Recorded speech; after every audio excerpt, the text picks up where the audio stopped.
I also have some news, I guess, to break down regarding the Batman film that I guess we can get into as well. And that news is that this is going to be a 3 hour and 55-minute movie. Just kidding. It'll be 2 hours and 55 minutes. It'll feel like 3 hours and 55 minutes. Like, that's the thing. It'll feel like a 3 hour and 55-minute movie, but it'll only be 2 hours and 55 minutes. But still, a 3 hour Batman solo film is risque, to say the least. But, you know, I don't know. I just hope it's good, honestly. I hope it's dense, and I hope it has to do with Batman. You know? I hope it just doesn't get too caught up in the spectacle of it all. Like, I hope it actually has a grounded, like, realistic, not even necessarily realistic, but just believable story, you know? It's been kind of my thing with a lot of the, you know, a lot of the recent DC films is that they've just been too caught up in, you know, trying to be something else instead of just being an entertaining, you know, superhero flick with a good characters. Like, get too caught up in the action and the special effects and the, you know, cameos and all that, and it's just like, if it doesn't service what you're trying to do, it's not gonna work. So I mean, I don't know, 3 hours though, that's just a lot, but honestly, like, at this point, why not, you know?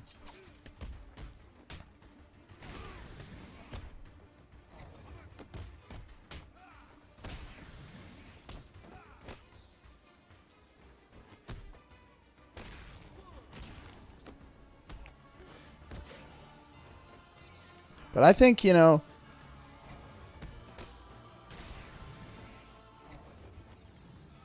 I think it's not a bad idea, though. You know, maybe, I think it is to make it a 3 hour film, but I think, like, you know, to have this dense story, I mean, I don't know. I just hope it's not 3 hours of fluff.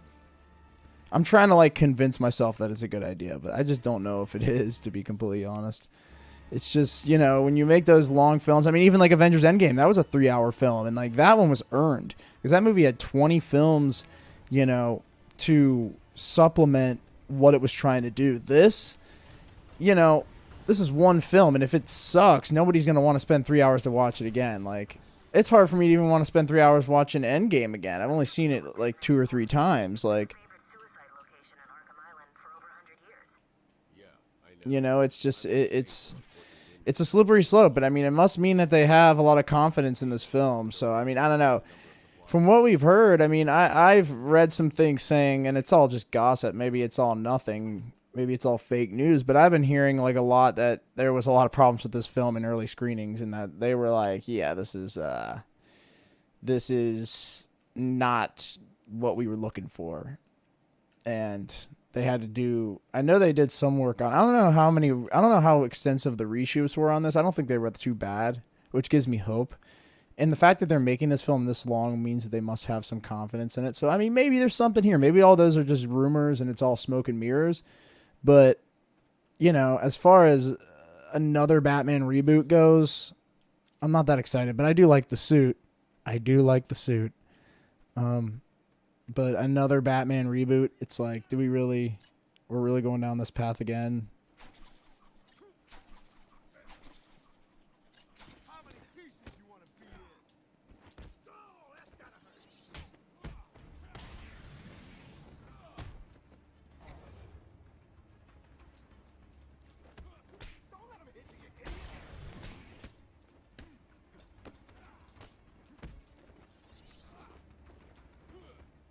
Boom.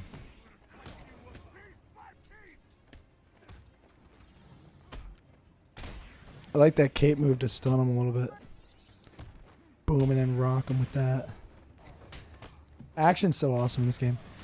But yeah, I mean, I guess I'll just say for my final thoughts, you know, I don't want to be too silent here, but I'll say my final thoughts on this are that, I don't know, I just, we'll have to see the final film. It's hard for me to sit here and say, oh, this is going to be a bad or a good idea. Ooh.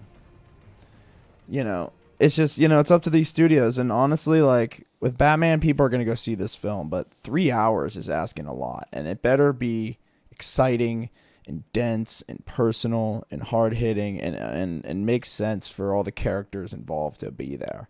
That's really the biggest thing that this film needs to accomplish. But I think you know, there's definitely potential here for this to be, you know, an interesting film. So, you know, I like Robert Pattinson. I like the cast. I was actually one of the people that defended the Pattinson casting. I was like, he could be an edgy, like, Bruce Wayne is like an edgelord, basically. That'd be kind of tight. You know, they said they took inspiration from Kurt Cobain, which is just, you know, I suppose an interesting choice for Bruce.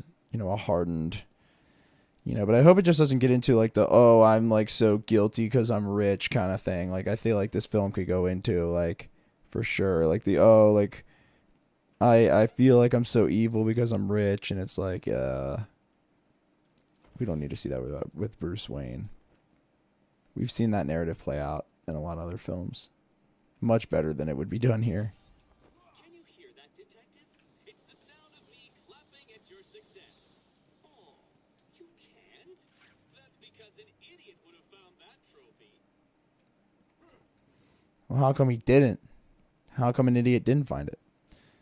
But yeah, anyway, last thoughts on it, though. I don't know. We'll have to see with the film, and I'm going to continue to talk about it as I play this game. How can I not? But, you know, at the same time, I'm not that...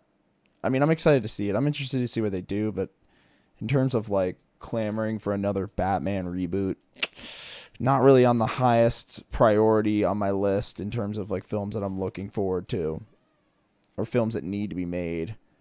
You know, Batman reboot is probably at the end of that, but, you know, if... You know, we'll see what happens. I'm not going to judge this movie. Maybe I love it. Maybe I see it and I absolutely adore it. So we'll see what happens with it.